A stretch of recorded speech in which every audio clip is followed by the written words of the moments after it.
Good morning, my dear students. I hope you are safe and secure at home. Stay home, stay safe. Welcome back to our social studies online class, history part 17th lesson, expansion of democracy. Democracy means rule by the people, especially as a form of government, either directly or through elected representatives. A government under the direct of representative rule of the people of its jurisdictions believes in political freedom and equality, the spirit of democracy. Expansion of democracy, 17th chapter. Look at the figure 17.5. What do you say the figure 17.1? It is a figure. One lady standing with a flipchart. Yes, look at what this one flipchart. It says, the people united will never be defeated. What is the meaning of these lines? If you look at the card, it is a punch with 5 figures. 5 figures symbol here. All the people. 5 figure symbol here. All the people. Individually, people cannot do anything. 5 figures cannot stand strong separately. When these 5 fingers can united, it becomes a strong punch. Let us look at the example of 2 countries where the people have been struggling for democracy in recent times. These are Libya and Myanmar. These are Libya and Myanmar. Introduction of Libya. Libya is a North American country which share a border with the Mediterranean Sea to the north, Egypt and Sudan to the east, Niger, Chad and Sudan to the south, and Algeria and Tunisia to the west. It is spread across area of 59,540 square kilometers with a population of 6.202 million in 2013. The capital of Libya is Tripoli. We will look into the Libya. Libya is an African country. It is located north part of Africa. It is a poor nation. It was the colony of Italy. For a long time, Libya was under the control of Italy. These people, Libyans, they have raised an independent struggle. Libya is a poor nation. It was colonized by Italy for a long time and became free after a long struggle in 1951 and became free after a long struggle in 1951 from the Italy. After becoming independent, Italy transferred the power to King Idris. He was the ruler of Libya. He was ruled Libya with few rich and powerful families.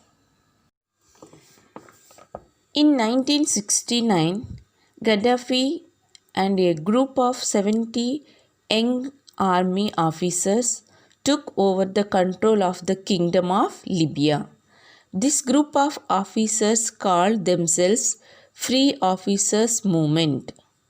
King Idris I fled the country, monarchy was abolished and country was declared Socialist Libyan Arab Republic. The army completely supported this takeover.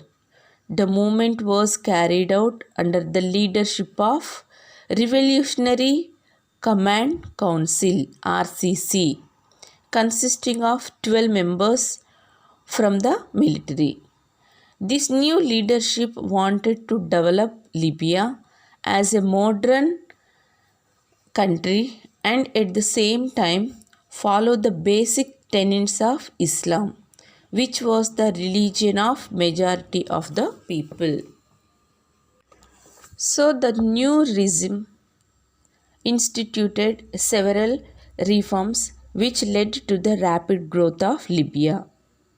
That is, nationalization of oil resources, a program for extension of cultivation, giving irrigated land to the poor workers in order to end nomadism, free universal education for all including women, free medical care for all, distribution of share of oil profit among all citizens, development of highly subsidized housing schemes for all.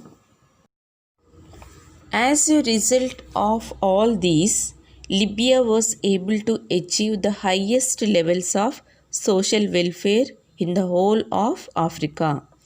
Average life expectancy increased from under 50 years to 77 years.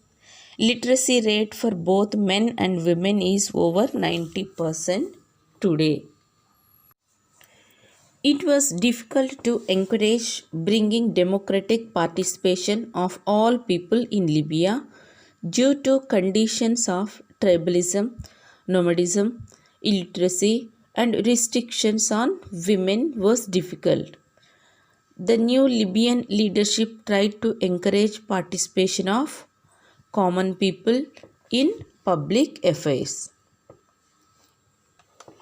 As the society rapidly changed due to development, an educated middle class emerged and began to participate in these bodies.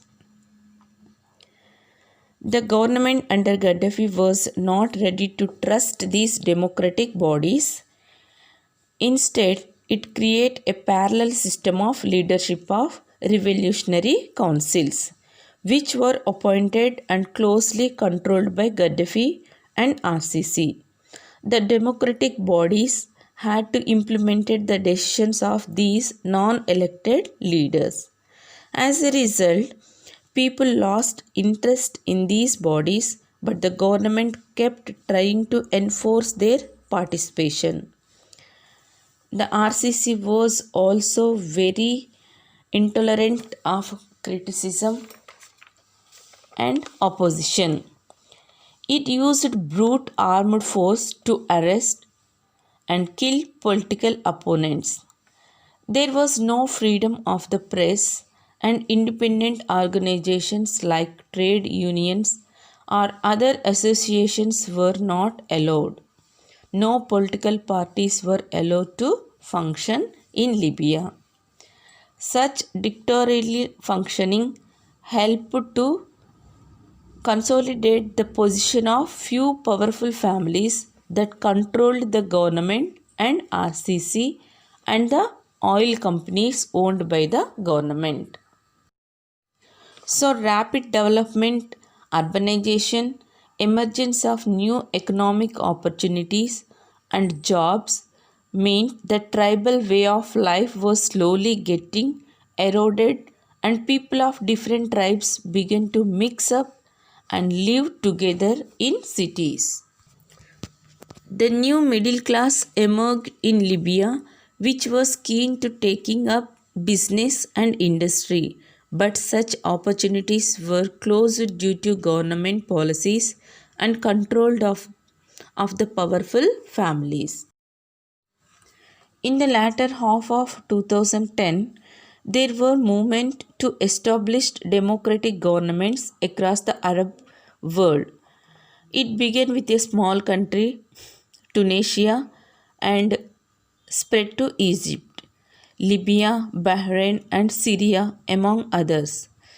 This revolutionary wave of demonstrations, protests, and wars taking place in Arab world that began in December 2010 is now famous as the Arab Spring.